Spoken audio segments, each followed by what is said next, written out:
Thanks for joining us today on the Big Blue Podcast. I'm Greg Stone, Metro Campus Provost, here as always with Dr. Leigh Goodson, our President and CEO. Hello, Dr. Goodson. How are you, Dr. Stone? I'm well, and we're here at the C4C, and our guest today is Dr. Bill Ivey, who is Senior Advisor to the President and Liaison to the Board of Regents. Bill, thanks for taking some time to come over and visit. Oh, you're welcome. I look forward to it. So I have a surprise question, because I've heard this story before. I thought it was really funny. And so I wanted to ask, because the two of you go way back. Yep. 30, to 30, 31 years. When, Dr. Goodson, you were a student and Bill was your undergrad advisor. That's right. And I remember at some point hearing the story of how you met and some direction that you gave to her when Dr. Goodson came in to maybe drop a class. And I wondered if you might tell that story. Well, yes, I gave her a nickname, and I wasn't going to tell that at TCC until she told it in a group once before I did, so I thought, well, it must be okay then. It's okay. I'm pretty transparent. And some people will see that her personality has continued on over time, I think. It was just, she came in to talk about, I think it was the honors program at the time. Yeah, I had to get out of that And deal. she had, I'm always encouraging people, which we may talk about later, to do things like honors and things like that. So she did come in at one day, and after I'd gotten to know her a little bit, and said, I think I'm going to have to get out of the honors program. That's just not for me. And I think what I said is, I see Ms. Intensity wants a little less intensity. Yeah. So her nickname became Ms. Intensity. Well, what he did is he said, why do you want to get out of the honors program? And I said, well, it's a little intense. And he said, oh, God, I'm so sorry. And he said, oh, Miss Intensity wants to be less intense. Interesting, So, and it kind of went from there. Well, and I will not ask if that nickname still gets thrown around. I won't go there. We'll just leave that alone. But Bill and Carrie Bateson use it. But I think just between themselves. Probably they so. don't out me to the general public. Probably which is so. Highly convenient that they don't. Yeah. But I will just say before we go on, it's knowing Bill Ivey for 31 years and my entire career has been a real joy. So it wasn't just when I was a student at Oklahoma State, but then I came back to OSU after working at Fort Hays State University. I reference Western Kansas now and then on this show, but I came back to Oklahoma State and became an advisor in the College of Education, and Bill was a great mentor during that time as well, and I became the advisor for one of the honors organizations on campus. He and Bob Grallman were looking for successors, and so they recruited Bob Hallra from engineering and me, and it was fun. So and so glad that he's been a part of the time that we've had here at TCC. Okay, I'm going to jump right in, Bill. So you came in just really right after I had the opportunity to start in 2014. You just retired from Pitt State and sent me a letter and said, I'm kind of around if you need some help. And that's when Rick Baser had retired. And so you took on the role of CAO, interim CAO, before Dr. Hess was hired. But what were your expectations coming into TCC? Did you think, was it everything you expected and more, or? Well, it was a little bit different, and because I kept thinking, now what's going to be the difference? I've worked at a research university, I've worked at a regional university, now I'm going to work at a community college, and I'd worked with a lot of TCC in Northern Oklahoma College in particular, and then in Kansas with Fort Scott and some of the ones that were close to Pitt State. And most of my life had been spent worrying about general education and freshman and sophomore advising and orientation, things like that. So I thought, okay, this will be not too unfamiliar. But what really sets TCC apart to me in terms of complexity is the 4 campuses and balancing things, over 4. I used to, just in the area of enrollment management, I used to really think I was an expert at projecting how many seats I needed in various general ed courses and getting the departments to offer those and spread them over time and such. But now you've got that extra element. If you were doing that here, it's not, okay, how many seats do I need in freshman English? It's how many do I need on each of the 4 campuses. So, that's just one example from my experience as I think about TCC and its complexity. But I my other expectations were just that I would come in and help you get started, somebody you knew, and I had a lot of broad experience. One thing you wanted was a person who would not be a candidate for the job. So therefore, Right, I remember talking about that, saying, because there were a lot of names kind of yeah. floated around out there. So-and-so could be good as an interim, and then you could test them out. And I remember being so new, we Yeah. talked about that. Yeah, and I think one thing, if you're in a sort of an interim position where you're not going to be a candidate for the job, one thing I think you really want to do that I tried to do was tackle some things and make the job as attractive to the people who would be applying as possible. Now, I guess if you're an interim and you want the job, you try to make it look unattractive to other people. But It's all strategy. strategy. you know, Yeah. we had some work to do in how we were structuring our concurrent enrollment programs, and we had some work to do, and we had just reinstituted the promotion in rank for faculty, so I worked with that committee, to get those things going and try to get those two areas in particular kind of in place for Dr. Hess to step in, or whoever came in at the time, and get started. Well, I remember too, Bill, that in December of 2014, it was on a Friday afternoon, and I ran into you at the conference center on the 6th floor, and I'd been thinking about this for a couple of weeks at the time, and I thought, I had mentioned this to you, and I was like, of all the things that we knew from the last HLC site visit that we needed to tackle before the next one, the one thing we haven't started on yet is credentials. And you were like, why don't you get some people together and work on that? And I was like, sure, no problem.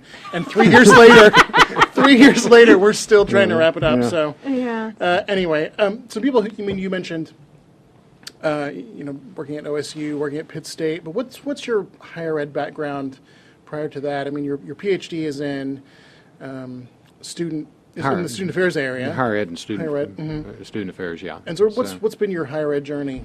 Okay, well, I started at a regional college in southwest Arkansas, Henderson State, and I got there because I knew the football coach who'd been a teammate in college of the vice president of student affairs. So, you always get your jobs in strange ways, or often do. So that was one of these relationship things where I knew somebody who knew someone who said, hey, you ought to look at this guy who might not have the same credentials that you would be looking for in a search. So I worked there for 3 years, student activities, Greek life, student union, spirit squads, all that kind of thing. And then I decided, well, if I want to stay in higher ed, I need to go back to graduate school. So a couple of people there that respected said, look at Ole Miss. They've got a good program. I went through that program. And I looked over there, and there were some things I wanted to do. And one thing I wanted to do, and I've used this term before, and I don't know whether I invented it or not, but after working in student activities, I wanted to go back and be sure that coming out of graduate school, I was prepared to do something probably in student affairs, but not in one of what I call the 3 combat branches of student affairs. The combat branches. Yeah, the combat branches of student affairs to me were student activities, residential life, and financial aid. Interesting. Makes sense. Yeah, those are the, those are the 24/7. People are always mad at you if you're in financial aid. You give all these millions of dollars and people still complain about you all the time. Yeah. So didn't want to do those. Ole Miss offered me a chance to, first they gave me a fellowship that I had to do nothing for, and then second they offered me a chance for my assistantship work to be in teaching. So I taught the study skills course, which is kind of like an orientation course. I taught the intro to education for education majors and that sort of thing. So coming out of there, I just went on the national market. As I've said before, at that time, oil was $35 a barrel. I said, I think I'll go to Oklahoma then. Oklahoma State had a job. And a couple of years ago, I was telling people, 30 years ago, I came to Oklahoma because oil was $35 a barrel. Then I came back from Kansas, it was $35 a barrel again. 30 years later. So, That's but I did hilarious. go to OSU. I started in counseling, stayed there for 2 years, and then moved to the College of Arts and Sciences Dean's office, where I stayed 19 years in my favorite job of all times, which was Director of Arts and Sciences Student Services, which was advising, orientation, those kinds of areas. And then I crossed over to the dark side, went to the central administration, and worked in enrollment management. How could you do that?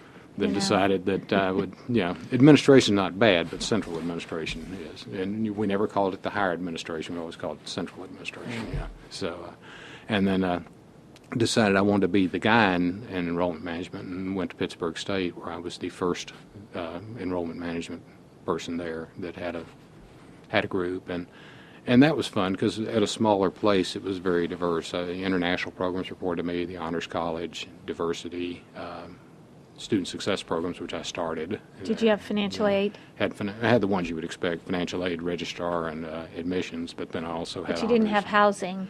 Didn't have housing. And what was the other one? Student life. Student life. Student activities. Okay. Didn't have that. So I had that group of areas at Pitt State, and then, but after having a home here and an apartment there for a number of years, I decided I would just come back and be an adjunct at TCC. And then that plan got derailed. So.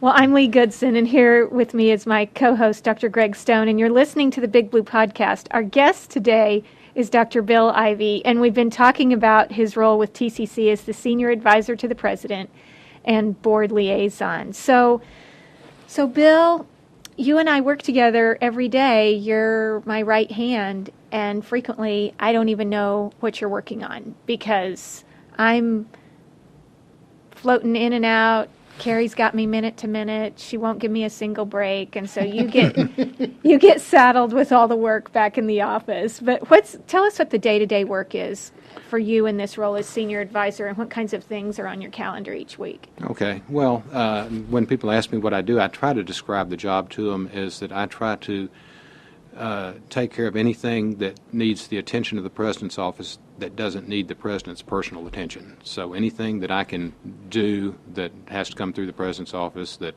I can do while keeping you on your major priorities and not having to mess with everything that comes through, that's what I try to do. I do a number of outside meetings there where we need a presence. These are kind of things the President will do as she can, and certainly get to as many meetings as you can, but I'm the continuing presence at some things. Like I go to all the Impact Tulsa meetings. I go to the Chamber One Voice meetings. You go to TCASA? TCASA, which is the Tulsa County Area school administrators, basically. School administrators, that's right. So I go to those meetings. I do some things, some meetings on the campus or in the college with councils and committees. We meet with Dr. Goodson and Dr. Hess and Sean Wines with the staff and faculty councils on a monthly basis. Co-chairing a task force with Rob Katz now on faculty compensation, which is sort of a special assignment we're doing. So those kind of things. I'm not as tightly scheduled as probably people like Provost Greg Stone are, and that's partly by design because I need to be responsive when things come in. Yeah, we kind of leave it that way on purpose in the office. So I do a lot of constituent things in terms of, the world has changed, I think, over time. And a lot of people think whatever it is that they have to start the President's office with their issue, not where they might have in the organization. And sometimes it's they don't understand the organization. It's sometimes I think the way people's expectations have changed. So I try to, and since I've been on the other side of that, I try to remember, that there are two sides to every story, and everything you hear is not not true. You have to go out and investigate. Where was the TCC person in this, and what's their view of things. So as we do that, well, and I think what's most important, and you've done such a great job to set a precedent for that constituent work, is whether or not we're the ones that handle it in our office, and usually that's not the case. Almost always you delegate that to somebody else on one of the campuses. But that person gets a response from the President's office. So if you write to the President's office, you get a response from the President's office. Or if you call the President's office, you get a phone call back. And it's always delegated, but Bill's done a really awesome job of making sure we're responsive. Yeah. Well, I do want to ask you about sort of the other part of your job, which is that board liaison role. What's that work like? And is there something that our employees and maybe even our students ought to know about our regents that maybe they don't know or may not remember from time to time?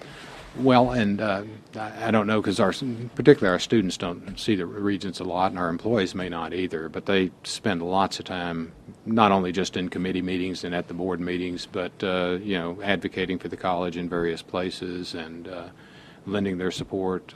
Spend a lot of time, talking with Dr. Goodson, consulting with her on various issues.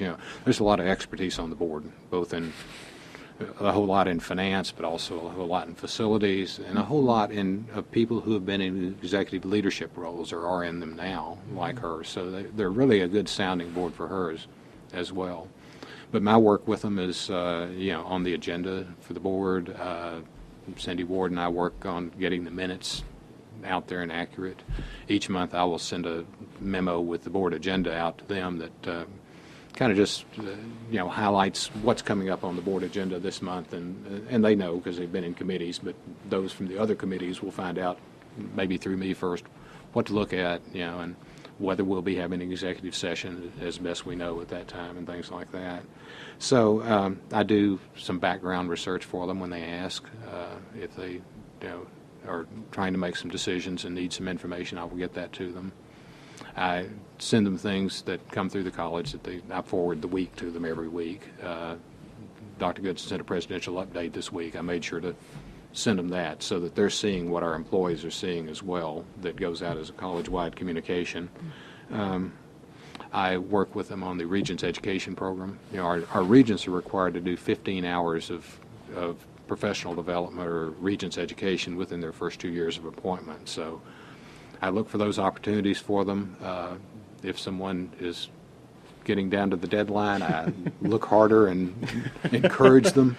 And then I also make sure that we get the documentation into the Regent's office so that it's there to show that, yes, Regent Combs attended this conference, he attended this legislative forum, whatever those things are that make up his 15 hours would be recorded down there. A lot. A lot. A Yeah. lot. Because prior to Bill coming into that role, every question they had, I was trying to handle myself, and it was really almost impossible. So that was a really welcome role in the president's office. Okay. Dr. Ivy, we ask this question of all of our guests, and so we know that you've prepared for it. And given your career in higher education, helping incoming students, first-year experience, advising, everything, if you could go back in time and give your 18-year-old self a piece of advice before you started college, what would it be? Okay, well, this probably the advice I gave a lot of 18-year-olds too, and I'm glad you made it just the 18-year-olds. We have such a diverse student body. It'd be a tough question, but since you gave me the 18-year-old traditional age students, probably much easier to do. I think the first thing is don't sell yourself short. Think about what your aspirations are and don't sell yourself short. I've found that a lot. I don't know whether it's our part of the country or what, that we've got students who could compete anywhere who don't think they can. So they won't apply to a graduate program later, or they won't go out after a job because, you try to raise students' aspirations if you're working in an advising role or a faculty mentor role. Related to that, on the raise your aspirations and such, is to look around and take advantage of everything you have in your environment. If you just go to class, you're missing a whole lot of the college experience. And I think it's doubly important that in a community college where we're not residential that we reinforce that there's a whole lot going on that you could take advantage of: honors, internships, service learning, study abroad, those kinds of things. So take advantage of what's here. And one way you do that is you let people get to know you.